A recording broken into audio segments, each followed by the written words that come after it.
Hello दोस्तों, आप सभी का स्वागत है हमारे YouTube चैनल में। चलिए आज हम बात करते हैं क्लास 12th फिजिक्स के बारे में।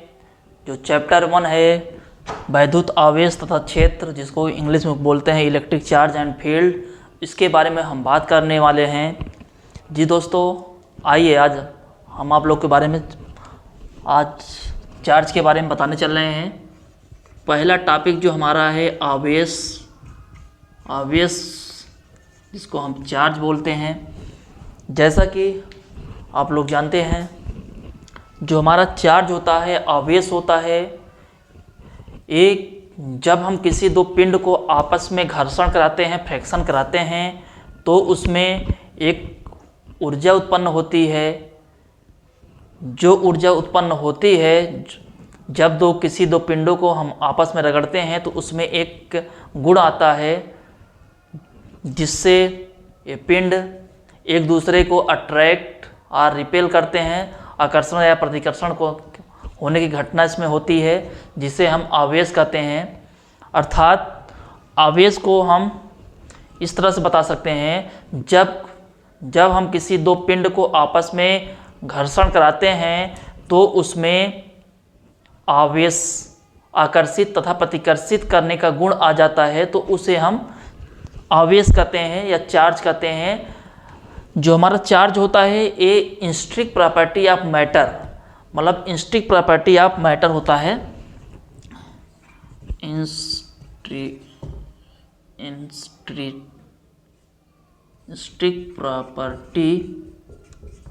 प्रॉपर्टी ऑफ मैटर, ठीक। जो हमारा चार्ज होता है इंस्ट्रिक प्रॉपर्टी ऑफ मैटर। चार्ज दो प्रकार का होता है। चार्ज दो तरीके का होता है, एक पॉजिटिव, दूसरा वाला जो होता है निगेटिव। चार्ज के बारे में जैसा कि आप लोग जानते हैं, इसके बारे में बेंजामिन फ्रैंकलिन, जो अमेरिका के एक वैज्ञानिक थे, उन्होंने एक्सपेरिमेंट किया कि चार्ज के बारे में पॉजिटिव और नेगेटिव उन्होंने ही बताया। चार्ज दो प्रकार के होते हैं। उन्होंने एक्सपेरिमेंट किया।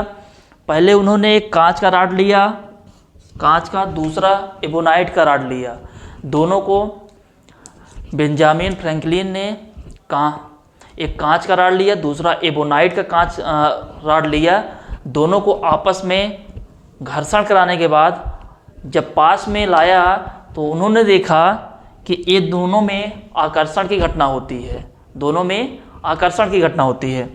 इन्होंने माना कि एक कांच का रॉड हो गया, एक कांच हो गया, और दूसरा रॉड उन्होंने लिया एबोनाइट का, एबोनाइट।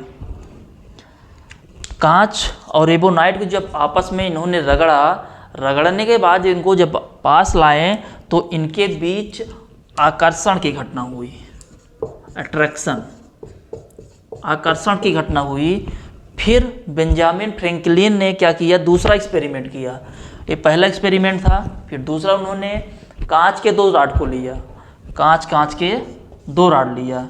ये कांच, ये भी कांच, ये हुआ कांच, ये हुआ कांच। कांच के दो रॉड को लिया। तब कांच के दोनों रॉड को आपस में घर्षण कराने के बाद जब इनको पास में लाए तो उन्होंने ये देखा कि इन दोनों रॉडों के बीच में प्रतिकर्षण की घटना हो रही, मतलब ये दूसरे को दूर कर रहे हैं। यहाँ प्रतिकर्षण, रिपेल की घटना हो रही है, यहाँ प्रतिकर्षण की घटना हो रही है। तो बेंजामिन फ्रैंकलिन ने क्या कहा, तो उन्होंने कांच पर उन्होंने बताया कांच पर पॉजिटिव चार्ज है। इस तरीके से उन्होंने कांच पर बता दिया कि कांच पे जो है पॉजिटिव चार्ज है, और जो हमारा एबोनाइट का रॉड था इस पर उन्होंने बता दिया निगेटिव चार्ज। इस तरीके से उन्होंने चार्ज को दो प्रकार का बताया। एक पहला धनात्मक चार्ज, दूसरा ऋणात्मक चार्ज। तब आगे हम चलते हैं, आगे और बात करते हैं आई होप आप लोग को समझ में आया होगा चार्ज क्या होता है। चार्ज हमारा, जब हम किसी दो पिंड को आपस में रगड़ते हैं तो उसमें आकर्षित तथा प्रतिकर्षित करने का गुण आ जाता है, जिसे हम आवेश बोलते हैं। हमारा जो चार्ज होता है, आवेश होता है, वो इंस्ट्रिक प्रॉपर्टी ऑफ मैटर, किसी मैटर का इंस्ट्रिक अंदरूनी गुण होता है। अब इसके आवेश दो तरीके का होता है, इसके बारे में बेंजामिन फ्रैंकलिन ने एक्सपेरिमेंट करके उन्होंने बताया। पहला एक्सपेरिमेंट किया, एक कांच का रॉड लिया, दूसरा एबोनाइट का रॉड लिया। दोनों को आपस में घर्षण कराने के बाद जब दोनों रॉड को आपस में लाए तो उनके बीच देखा कि आकर्षण की घटना हो रही है। दूसरा एक्सपेरिमेंट उन्होंने किया, कांच के दो रॉड लिए, दोनों रॉड को घर्षण कराने के बाद पास में लाया तो देखे उनको, उन दोनों रॉडों के बीच में प्रतिकर्षण की घटना होती है। तो इस प्रकार बेंजामिन फ्रैंकलिन ने कांच पे धनात्मक चार्ज बताया और एबोनाइट पर ऋणात्मक चार्ज बताया। इस तरीके से उन्होंने चार्ज को दो तरीके से बताया। चार्ज दो प्रकार के होते हैं। अब आगे हम बढ़ते हैं। अब हम बात करेंगे like charge and unlike charge, इसको सजातीय चार्ज आवेश और विजातीय आवेश बोलते हैं, जो काम का है।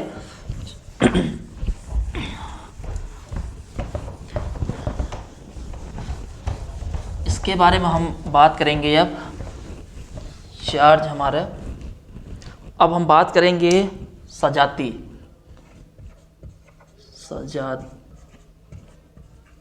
आवेश,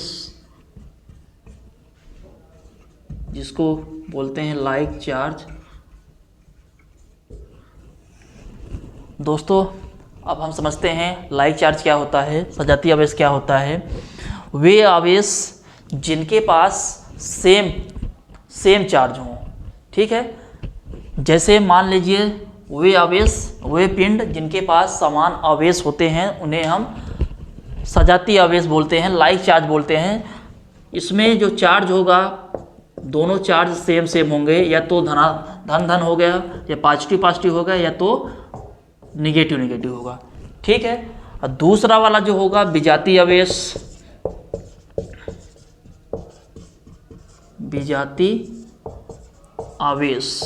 अनलाइक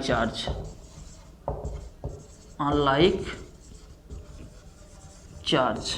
ध्यान से पढ़िएगा, बहुत इंपॉर्टेंट है।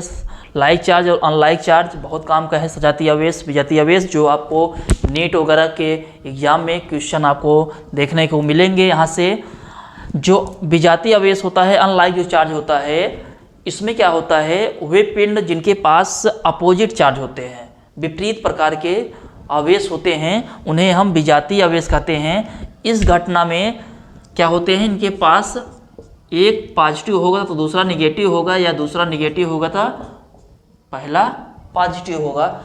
इस तरीके से विजातीय आवेश में होता है, ठीक है। सजातीय आवेश में क्या होगा, यहाँ पे प्रतिकर्षण की घटना होगी।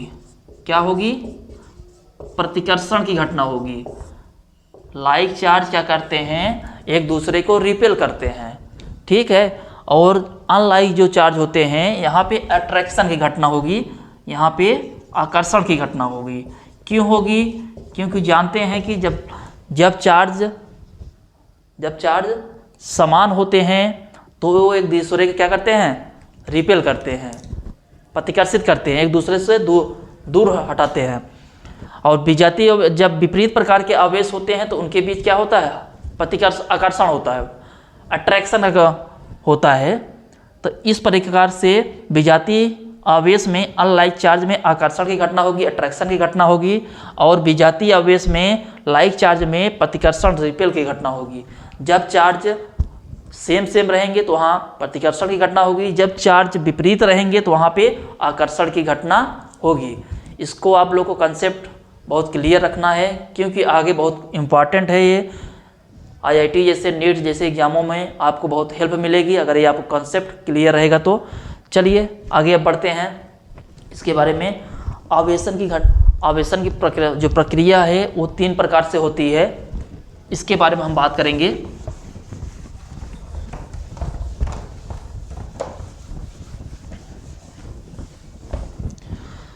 जी दोस्तों, आइए अब हम बात करते हैं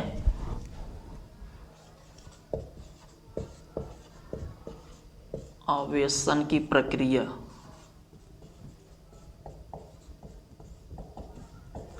आवेशन की प्रक्रिया, आवेशन की प्रक्रिया तीन प्रकार की होती है। पहला होता है घर्षण तरीके से। पहला जो हमारा होगा ये घर्षण से होगा, फ्रैक्शन से होगा। देखिए अब इसमें हम क्या करते हैं, दो पिंड लेंगे। पिंड हम क्या लेते हैं, पिंड ए ले लेते हैं, पिंड हम क्या ले रहे हैं, दूसरा बी ले रहे हैं। ठीक है, दोनों पिंड क्या है, उदासीन अवस्था में है, न्यूट्रल पोजीशन में है। ठीक है, इन पे कोई चार्ज नहीं है। तो इनको हम क्या करेंगे, आपस में फ्रैक्शन कराएंगे। फ्रैक्शन कराने के बाद यहाँ पे हम घर्षण कराएंगे। घर्षण कराने के बाद इनको हम, ये मान लीजिए पिंड ए पिंड बी दोनों क्या कर दिए, टच करा दिए आपस में। ये टच हो गए, ए हो गया, बी हो गया। ठीक है, जब इसको हम टच कराएंगे तो क्या होगी, यहाँ पे एक पे पॉजिटिव आएगा, दूसरे पे क्या आ गया, निगेटिव आएगा। यहाँ पे हम एक अनादर पिंड ले लेते हैं। मान लीजिए इस पे पॉजिटिव है और इस पे निगेटिव है। ठीक, इस पे पॉजिटिव है, इस पे निगेटिव है, और हम दूसरे एक अनादर पिंड ले लेते हैं जिस पे हम मान लेते हैं इस पे निगेटिव चार्ज है, इस पे निगेटिव चार्ज है। अब इन दोनों पिंडों को टच कराने के बाद हम इस पिंड को इसके पास लाएंगे तो ये क्या करेगा, जो हमारी घटना होती है, जो हमारा ये ऋण आवेश होगा, क्या होगा, ऋण आवेश होगा, उसको क्या कर देगा, ये रिपेल कर देगा। क्या कर देगा, रिपेल करेगा। ठीक है, यहाँ पे हम पॉजिटिव ले लेते हैं। मान लो कि यहाँ पे हम पॉजिटिव लिए हैं, इधर भी पॉजिटिव है, इधर भी पॉजिटिव है। जब समान अवस्था में जो दोनों पिंड हैं ये क्या है, उदासीन अवस्था में है, तो इस पे जितना चार्ज पॉजिटिव होगा उतना ही निगेटिव होगा, इस पे जितना निगेटिव होगा उतना ही पॉजिटिव होगा। दोनों को जब आपस में घर्षण कराए हैं तो पास के जो, मान लीजिए कि यहाँ पॉजिटिव है, इधर निगेटिव है, इधर भी क्या है, पॉजिटिव है, इधर निगेटिव है। ठीक है, तो ये नेगेटिव वाला चार्ज क्या करेगा, नेगेटिव वाले को हटा देगा, रिपेल कर देगा, और पॉजिटिव वाले को क्या करेगा, अट्रैक्ट कर लेगा। इस तरीके से जब दोनों पिंड आपस उदासीन अवस्था में हैं तो आपस में घर्षण कराया गया तो एक दूसरे पे क्या हो जाते हैं, चार्ज आ जाता है। मतलब एक पिंड पे का पॉजिटिव चार्ज आ जाएगा, दूसरे वाले पिंड पे क्या आ जाएगा, नेगेटिव चार्ज आ जाएगा। ठीक है, आवेशन की प्रक्रिया में पहला घर्षण फ्रैक्शन द्वारा होता है। ठीक, जो दोनों पिंड को आपस में, जो दोनों समानता उदासीन अवस्था में है, घर्षण कराने के बाद एक पे पॉजिटिव आया, दूसरे पे निगेटिव आ गया। इस तरह से दोनों पिंड आवेशित हो जाते हैं। अब दूसरा जो हमारा कंडीशन होता है, इसमें होता है प्रेरण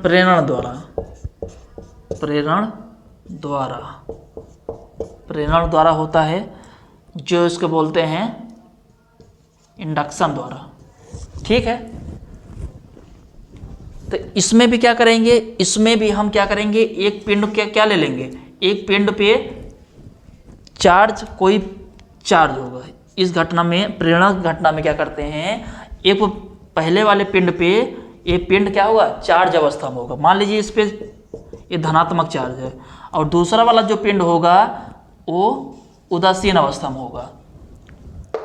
प्रेरण की घटना में क्या होता है, एक पिंड चार्ज अवस्था में, दूसरा उदासीन के न्यूट्रल अवस्था में होगा। दोनों को आपस में टच कराएंगे, दोनों को जब आपस में टच कराएंगे तो दूसरा पिंड क्या होगा, दूसरा पिंड भी चार्ज अवस्था में आ जाएगा। इस प्रकार से पहले वाले पे पॉजिटिव आ जाएगा और दूसरे वाले पिंड पे क्या आ जाएगा, निगेटिव चार्ज आ जाएगा। समझ में आ रहा है। प्रेरण में क्या करते हैं, दो पिंड लेते हैं। पहला पिंड मानते हैं कि चार्ज अवस्था में है, इस पे चार्ज है। ठीक, इसमें निगेटिव भी ले सकते हैं, पॉजिटिव भी ले सकते हैं, कोई भी चार्ज आप ले सकते हैं अपने हिसाब से। और दूसरा वाला पिंड जो लेंगे वो उदासीन अवस्था में लेंगे, उस पर माने कोई पिंड नहीं है। ठीक, तो दोनों को आपस में जब टच कराएंगे तो एक पे पॉजिटिव आ जाएगा, एक दूसरे पे निगेटिव आ जाएगा। इस तरीके से आपका दोनों कंसेप्ट, दोनों पिंड चार्ज अवस्था में आ जाएंगे। ठीक, अब तीसरा वाला जो घटना होता है वो होता है आपका चालन द्वारा। आपका जो तीसरा घटना होगी वो कैसी होगी? चालन द्वारा। चलो अब बात करते हैं तीसरे वाले कॉन्सेप्ट के बारे में। तीसरा होगा आपका चालन। चालन द्वारा देखिए, चालन में क्या करते हैं, इस पे हम क्या करते हैं, इस पे भी एक पिंड मान लीजिए, एक पिंड पे क्या है, इस पे मान लेते हैं कोई धारा प्रवाहित है, ठीक है। इसमें भी क्या है, कोई धारा प्रवाहित है। मान लीजिए कि इस पिंड में हम आई धारा की एम्पीयर हम प्रवाहित कर दिए, ठीक। ये भी चार्ज अवस्था में है। दूसरा जो पिंड इसके पास लाएंगे, इससे टच कराएंगे, पिंड ए, पिंड बी। पिंड ए में हम कोई धारा प्रवाहित कर दिए, ये भी चार्ज अवस्था में है। दूसरा वाला पिंड क्या है, लेकिन ये किस कंडीशन में होता है, ये होता है कंडक्टर में। कंडक्टर मतलब चालक, ऐसे पदार्थ जैसे एल्युमिनियम का तार ले लिए, मान लीजिए कि एल्युमिनियम का पिंड है, ठीक। एल्युमिनियम का पिंड है, इसमें हम आई धारा प्रवाहित कर दिए हैं, तो ये किस कंडीशन में हो गया, चार्ज अवस्था में हो गया। और दूसरा वाला भी पिंड क्या है, न्यूट्रल अवस्था में है, ठीक है, उदासीन है। तो इसके समीप जब लाएंगे तो ये चार्ज है अवस्था में है, ये भी उदासीन अवस्था में है, तो दोनों पिंड आपस में क्या हो जाएंगे, चार्ज अवस्था में आ जाएंगे। तो इस प्रकार से चालन में क्या होता है, चालन में कोई हम एल्युमिनियम का कंडक्टर लेते हैं जिसमें हम धारा प्रवाहित कर देते हैं, तो जो चार्ज कंडीशन में हो जाती है, चार्ज अवस्था में आ जाती है। उसके बाद दूसरा वाला जो पिंड लेंगे वो न्यूट्रल उदासीन अवस्था में लेंगे। जब इसमें धारा प्रवाहित करेंगे, जब ये आवेशित रहेगा तो इसके पास लाएंगे, तो जब टच कराएंगे तो ये भी दूसरा वाला भी पिंड क्या हो जाएगा, आवेशित हो जाएगा। इस तरीके से हम आवेशन की प्रक्रिया में 3 तरीके से हम किसी पिंड को किस प्रकार से हम आवेशित करते हैं, किस तरीके से हम चार्ज करते हैं, इसके बारे में हमने सीखा, ठीक है। अब आगे हम बात करते हैं क्वांटीकरण का सिद्धांत। आइए हम आगे बात करते हैं क्वांटीकरण का सिद्धांत। बहुत काम का चीज़ है, छोटा चीज़ बड़ा धमाका। क्वांटाइजेशन ऑफ चार्ज के बारे में पढ़ेंगे, क्वांटीकरण का सिद्धांत के बारे में हम पढ़ेंगे। अगला टॉपिक हमारा है क्वांटीकरण का सिद्धांत, जिसको बोलते हैं quantization of charge. Quantization of charge, ठीक है। क्वांटाइजेशन ऑफ चार्ज को हम समझते हैं, बहुत काम का है, बहुत इम्पॉर्टेंट है। यहाँ से बहुत अच्छे न्यूमेरिकल भी आपको देखने को मिलेंगे। तो आइए हम, बड़ी अच्छी टॉपिक है क्वांटीकरण का सिद्धांत। क्वांटीकरण के सिद्धांत के बारे में हम बात करेंगे। क्वांटाइजेशन क्या होता है, क्वांटीकरण जो हमारा होता है, इस सिद्धांत के अनुसार, इस नियम के अनुसार, जब किसी पिंड पर जो आवेश होता है वो क्या होता है, पूर्ण गुणज में होता है। पूर्ण गुणज मतलब समझते हैं आप लोग, वो पूर्णांक में होगा, मतलब पूरा होगा। 1/2, 2/3 या 5/2 इस कंडीशन में नहीं होगा, ठीक है, इसमें नहीं होगा। पूर्णांक मतलब इसमें होगा तो 1 में होगा, 2 में होगा, 3 में होगा, 4 में होगा, इस तरीके से होगा। जैसे आप लोग जानते हैं कि अगर दुकान पे आप जाएंगे, इस मार्कर को लेने जाएंगे, तो आप मांगेंगे कि भैया हमको एक मार्कर दे दीजिए, आधा मार्कर दे दीजिए, ठीक है। तो दुकानदार आपको मार्कर आधा नहीं देगा, वो तो आपको 1 देगा या तो 2 मार्कर देगा। जैसे आप किसी दुकान पे जाते हैं, ठीक, आप चॉकलेट लेने जाएंगे, बिस्किट लेने जाएंगे, कोई भी वस्तु लेने जाएंगे, आप उससे बोलेंगे भैया हमको आधा दे दीजिए, आप पौना दे दीजिए, 4/2 दे दीजिए, 3/2 दे दीजिए, तो इस प्रकार से वो नहीं देगा, वो आपको पूरा देगा। मतलब एक पैकेट उठाएगा, वो बोलेगा भैया ये आपको मिलेगा, इसमें आधा पौना नहीं मिलेगा, ठीक। तो ये हमारा सिद्धांत कहता है, क्वांटीकरण का सिद्धांत नियम कहता है, किसी पिंड पर जो आवेश होता है वो उस पिंड का पूर्ण गुणज होता है। पूर्ण गुणज मतलब आप बात करते हैं, आप लोग को समझ आ गया होगा। क्वांटीकरण के सिद्धांत में क्या होता है, किसी पिंड पर जो आवेश होता है उस पिंड का पूर्ण गुणज होता है, अर्थात हम कह सकते हैं Q बराबर प्लस माइनस एन ई। यहाँ पर हम समझेंगे हमारा Q जो है ये हमारा आवेश है जिसको चार्ज बोलते हैं, और एन जो है स्थानांतरित इलेक्ट्रॉन की संख्या है, स्थानांतरित इलेक्ट्रॉन की संख्या है, और जी जो ई है हमारा ये मूल आवेश है, मूल आवेश या न्यूनतम आवेश जिसको बोल सकते हैं। ई को हम न्यूनतम आवेश या मूल आवेश बोलते हैं, फंडामेंटल चार्ज बोलते हैं, और क्यू हमारा टोटल चार्ज होता है। ठीक है, तो अब हम यहाँ पर जो हमारा एन होता है इसको हम plus minus 1 plus minus 2 plus minus 3 इस तरीके से डायरेक्ट लेंगे। ठीक, इस जो समझ में आ रहा होगा, क्वांटीकरण का सिद्धांत कहता है भैया किसी पिंड पर जो आवेश होगा, क्वांटीकरण का सिद्धांत कहता है किसी पिंड पर जो आवेश होगा वो पूर्ण तरीके से होगा, पूर्ण गुणज के रूप में होगा। अर्थात अब एन के बराबर हम 1 2 ले सकते हैं, तो क्यू बराबर यहाँ पे ले सकते हैं या तो प्लस माइनस ई होगा, या प्लस माइनस 2e होगा, या प्लस माइनस 3e होगा, या प्लस माइनस 4e होगा। ठीक, इस तरीके से किसी पिंड पर जो आवेश होगा इस प्रकार से होगा, ये क्वांटीकरण का सिद्धांत कहता है। अब आगे हम बात करते हैं, अब बाद में हमारे एक वैज्ञानिक आए क्वार्क ने क्या किया, हमारे एक महान वैज्ञानिक क्वार्क ने 2 ऐसे कणों का खोज कर डाला जो क्वांटीकरण के सिद्ध, यही आपको क्वांटीकरण का फार्मूला होता है, आप लोग इसको नोट कर लीजिएगा। इस पे अभी हम अगले वीडियो में हम इस पे आपको न्यूमेरिकल भी करवाएंगे, और इसको आप लोग नोट कर लीजिएगा, बहुत काम का है। ये नीट के एग्जाम तक इसमें पेपर क्वेश्चन आता है, थ्योरेटिकल और न्यूमेरिकल दोनों प्रकार से आएगा, बहुत काम का चीज़ है, आप इसको नोट कर लीजिएगा। अब आगे हम इस पे बात करते हैं। क्वांटीकरण का सिद्धांत आपको समझ में आया होगा, तो इसके बारे में हम बात करते हैं। एक हमारे वैज्ञानिक थे क्वार्क एक वैज्ञानिक थे, उन्होंने 2 ऐसे कणों को खोज किया जो E/3 प्लस माइनस E/3 और दूसरा जो था 2E/3 के रूप में, वो ऐसे 2 कणों का खोज किया कि जो क्वांटीकरण के सिद्धांत के विपरीत था, इसके नियम को फॉलो नहीं करता था। वैज्ञानिकों ने कहा भैया ये अपवाद कहाँ से पैदा हो गया, तब वैज्ञानिकों ने एक संगठन बनाया। संगठन में उन्होंने क्या किया, इन दोनों कणों को जोड़ दिया।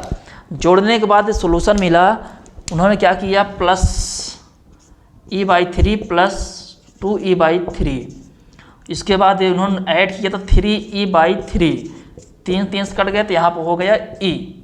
तब उन्होंने वैज्ञानिकों ने देखा कि इस प्रकार से जब इनको जोड़ा, तो जोड़ने के बाद इन्होंने देखा कि ये क्वांटीकरण के सिद्धांत को पालन करता है। ठीक, ये महत्वपूर्ण बात थी जिसके बारे में हमने बात किया। अब इस पे हम थोड़ा सा नोट पॉइंट 1 2 बताएंगे आपको। नोट पॉइंट के बाद बताने के बाद हम इस पे न्यूमेरिकल को बताएंगे। आइए हम इस पे हम, जैसा कि आप लोग जानते हैं Q = NE, और हम लोगों ने कक्षा हाई स्कूल में पढ़ा था Q = I × T। इसको समीकरण 1 मानेंगे, इसको समीकरण क्या मानेंगे 2, जहाँ पे I बराबर हमारा होता है एम्पियर, क्या होता है एम्पियर, और T हमारा क्या होता है समय, क्या होता है समय होता है। ठीक है, तो समीकरण 1 और 2 क्या कर देंगे, आपस में बराबर कर देंगे। समीकरण 1 2 को बराबर कर देने पर, समीकरण 1 एंड समीकरण 2 को आपस में बराबर करने पर तो क्या आ जाएगा कि NE बराबर हो जाएगा I × T। इसको पॉइंट आप लोग नोट करिए, और इस पर भी हम न्यूमेरिकल कराएंगे। ये आप लोग समझ गए होंगे, बहुत काम का पॉइंट है, यहाँ से नीट वगैरह में भी क्वेश्चन आएगा। तो आइए अब हम बात करते हैं, अब इस पर हम एक न्यूमेरिकल कराएंगे, 2 न्यूमेरिकल कराएंगे। तो चलिए आप लोग को हम क्वांटीकरण के सिद्धांत पर अब हम 1-2 न्यूमेरिकल आप कराते हैं।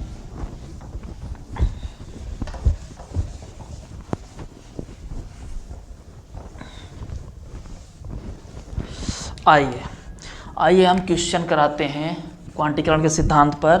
यहाँ पे लिख लेते हैं समान अवस्था पर,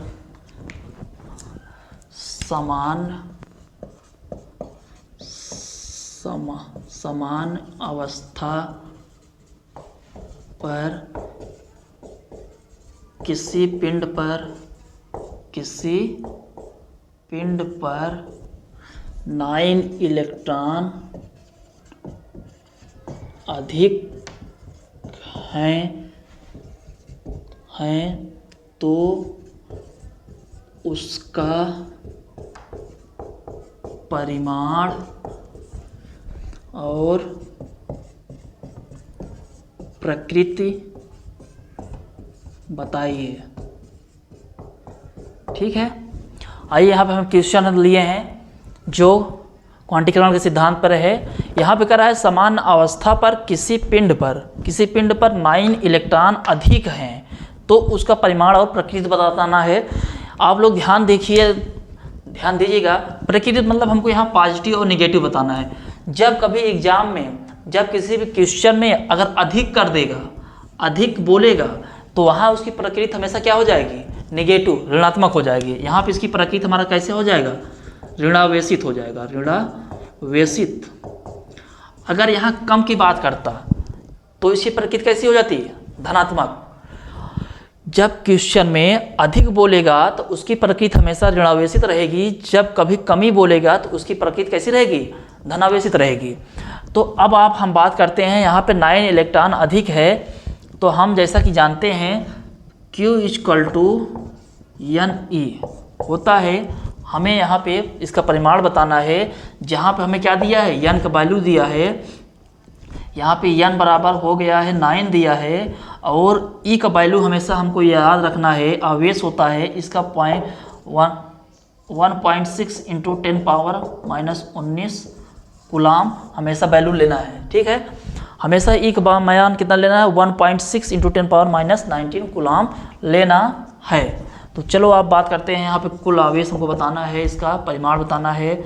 यहाँ पर लिखेंगे 9 × 1.6 × 10⁻⁻19 और Q बराबर कितना हो जाएगा? 9 छंग 54 की 4, 80 लगा 5, 9 एकम 9, 9 5 14, 14.4 × 10⁻⁻19 कूलाम। ठीक, ये आपकी वैल्यू आ जाएगी 14.4 × 10⁻⁻19 कूलाम। और प्रकृति कैसी होगी? ऋणावेशित होगी। कैसी होगी? ऋणावेशित होगी। ठीक, आप लोगों को समझ में आया होगा न्यूमेरिकल, बहुत काम का न्यूमेरिकल है, आप इसको नोट कर लीजिए। अब आके हम बात करेंगे दूसरे न्यूमेरिकल के बारे में। अब इसी पर हम एक न्यूमेरिकल और बताएंगे, बहुत काम का न्यूमेरिकल है। आई होप आप लोग इसको नोट कर लीजिएगा, स्क्रीनशॉट ले लीजिएगा। अब चलते ही हम बात करते हैं दूसरे न्यूमेरिकल पर। इसको हम इरेज कर दे रहे हैं।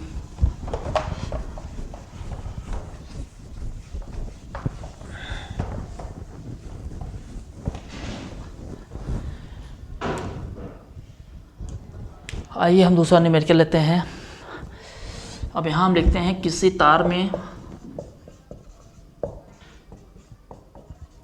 तार में 10 माइक्रो एम्पीयर की धारा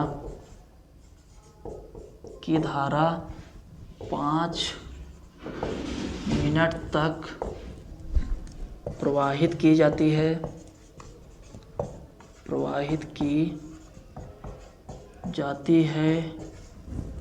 किसी तार में 10 माइक्रो एम्पीयर की धारा 5 मिनट तक, यहाँ पे धारा है,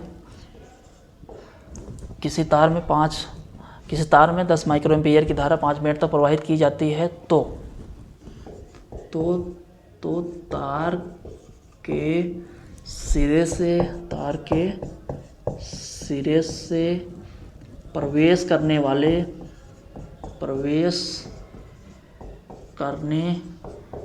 वाले इलेक्ट्रॉनों की संख्या बताइए। ठीक है, यहाँ पर हमारे पास एक नया क्वेश्चन है। किसी तार में 10 माइक्रो एम्पीयर की धारा प्रवाहित 5 मिनट तक की जाती है, तो हमें बताना है तार के सिरे से प्रवेश करने वाले इलेक्ट्रॉनों की संख्या।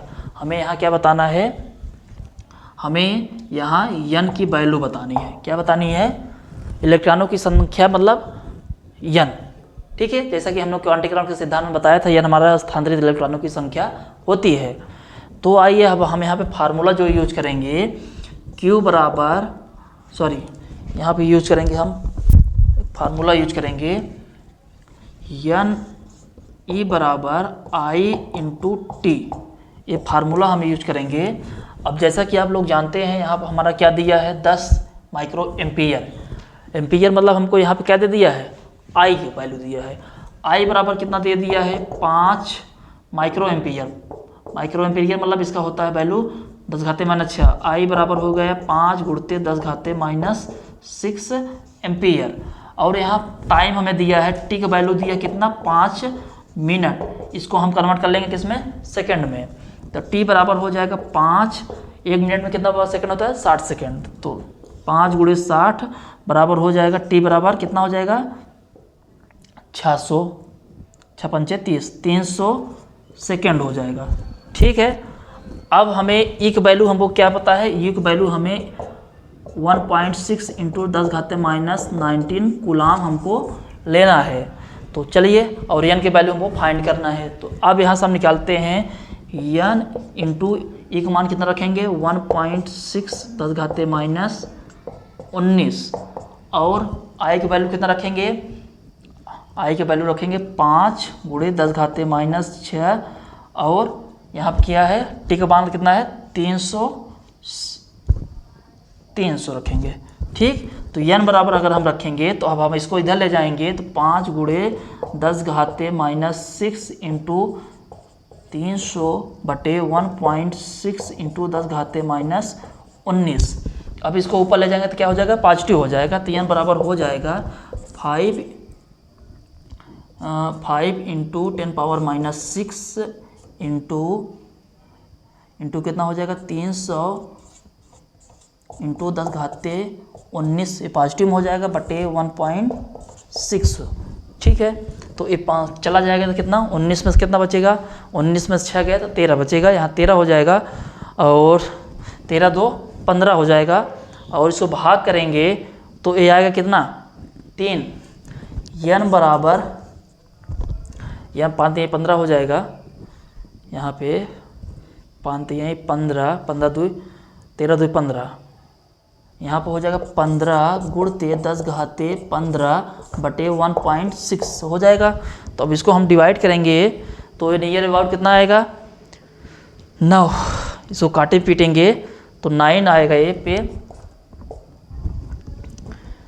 इसको हम डिवाइड करते हैं, तो डिवाइड करिए आप लोग, थोड़ा सा कैलकुलेट करिए।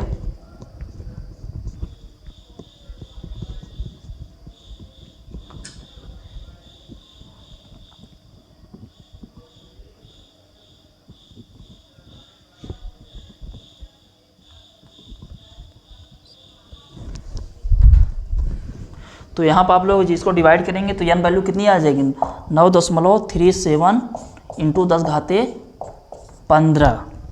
ठीक, इतने हमारे पास इतना इलेक्ट्रॉन क्या करेगा, एक सिरे से दूसरे सिरे में प्रवेश करेगा। किसी तार में इतना हमारा क्या होगा, इलेक्ट्रॉन प्रवेश करेगा। ठीक, आप लोग को समझ में आया होगा न्यूमेरिकल टॉपिक। आप लोग को क्लास अब यहीं से हम खत्म करते हैं, जैसा कि आप लोग को समझ में आएगा। अगले वीडियो में हम आगे कुछ और इस पर न्यूमेरिकल बात करेंगे। उसके बाद हम बात करेंगे कूलाम के नियम और कुछ इंपॉर्टेंट बातें भी बात करेंगे। जैसा कि आप लोगों को वीडियो अच्छा लगा हो, चैनल को आप लोग लाइक सब्सक्राइब और शेयर करिएगा, दोस्तों यारों को भी बताइएगा। अब हम आप लोग को रेगुलर क्लास लेके आएंगे, डेली हम टॉपिक बात करेंगे यहाँ पे इम्पॉर्टेंट चीज़ों को। अब इस न्यूमेरिकल को हम इरेज करते हैं, मिलते हैं अगले वीडियो में।